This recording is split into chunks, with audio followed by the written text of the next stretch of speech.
Welcome to your Carabao Cup match preview. Saints head to Craven Cottage this Tuesday evening, just after the bank holiday. Now, let me just say before we get into it, this won't be as long as your ordinary sort of match build-up show, simply because I don't have the time or the effort to do so. It's a bank holiday weekend. I want to enjoy whatever is left of this sunshine before we all go back to work on Tuesday. I mean, I think if you had asked me before the Brighton game, I said I wouldn't have fancied Saints at Craven Cottage on Tuesday, but after Saturday's results, I'm feeling a little bit more confident. Last week we saw Fulham hammer Millwall 4-0, and I remember this game because I had Millwall in my both teams to score Aka, and they couldn't score because they didn't have the ball. Fulham had 80% possession that night, but they followed that up with a defeat at home on Saturday at home to Forest. Similarly, again, they had nearly 80% of the possession, so they are playing a possession type football, and Scott Parker seems to have built some confidence with the team since their relegation from the Premier League, and they played a little bit of good football, expansive sort of style at the moment, and it could be a tricky game, but look, it's not going to be as easy as some might say, and I think it's going to be a competitive evening. I think Fulham, they'll be favourites for promotion once again this season based on some of their performances that we've seen in the last sort of 5 games in the Championship, and they've still got players that can hurt us. Last season, prime example, Alexander Mitrovic scoring 2 good goals sort of against Saints last season in one of Mark Hughes' last games as Southampton manager, and they have recruited quite well in the summer. They've got Ivan Caballero signed from Wolverhampton Wanderers, and they've also got Anthony Knockaert signed from Brighton. So good additions there in their front three of Mitrovic, Knockaert and Caballero. But Mitrovic is, of course, your danger man, scoring 4 in 5 at the moment. Another question could be asked of which of those will be playing. I'm sure Fulham will make some changes, as will Saints. But we cannot be complacent. You know, the odds are fairly even if you look at any bookies. And I think, as I say, I think it is going to be a competitive game. I think had it not been for Bertrand's injury at the weekend, we might have well seen Danso start in a central position this Tuesday evening. But what I do expect, as I say, is both teams to make quite a few changes, and we might see some fringe players come in and get some appearances on the board. Now, I can't comment for Fulham, but here's how I think Saints might line up on Tuesday evening. Yes, it is the return of the predicted 11. No bingo balls or lottery numbers this time, just a good old guessing game. Here we go then. McCarthy in goal. I think it's quite obvious. Angus Gunn is our number 1. With Fraser Forster now at Celtic for the rest of the season, McCarthy will be our cup keeper. A back 4 then of Danso at left back.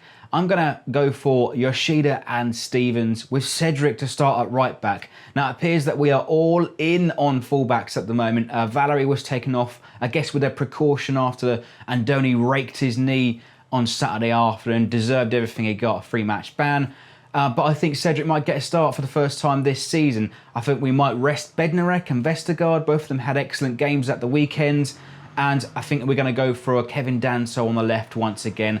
Jake Vokins may start here, but who knows? Vokins played a few games through pre-season, but I think we might stick with Danso, get some more games under his belt. Into midfield then, I'm going to go for Callum Slattery to start with Pierre-Emile Højbjerg holding the fort with the captain's armband. Hopefully he will give him some leadership, Højbjerg in the centre of the field.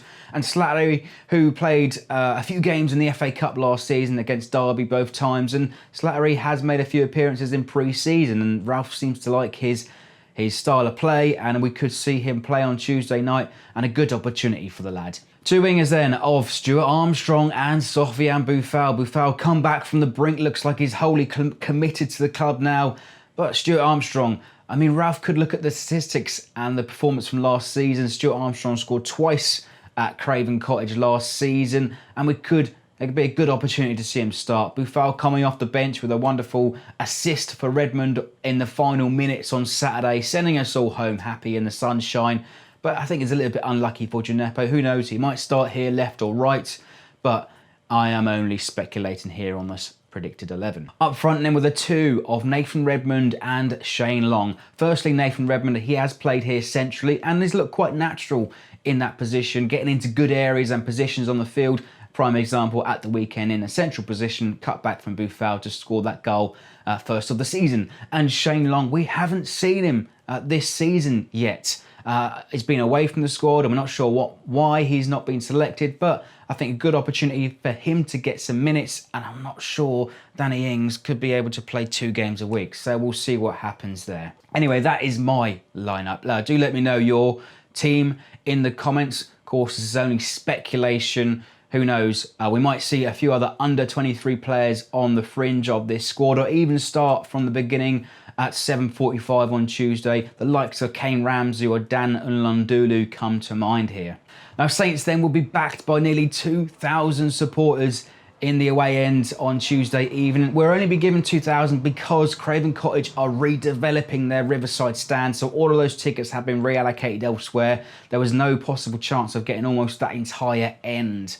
So the Riverside stand is where you would often see the neutral supporters. And of course, this could have well been a naughty night at Waterloo. The Blue Few drawing QPR only a few miles down the road. A lot of people would have been on the same trains and the same journeys, but they have been moved to Wednesday night. Anyway, it's not going to be an easy game. That's just my speculation, my predictions. Do let me know your thoughts in the comments below. To be honest, I think it's going to be a really tight game. I wouldn't be surprised if we go to penalties here. I think both teams possibly don't want to lose, and I'm obviously going to back Saints to win on the penalty shootout. Thanks for watching then. Do let me know your thoughts. I'm off to enjoy whatever is left of this bank holiday weekend. Some sunshine. Thanks for watching. Up the Saints.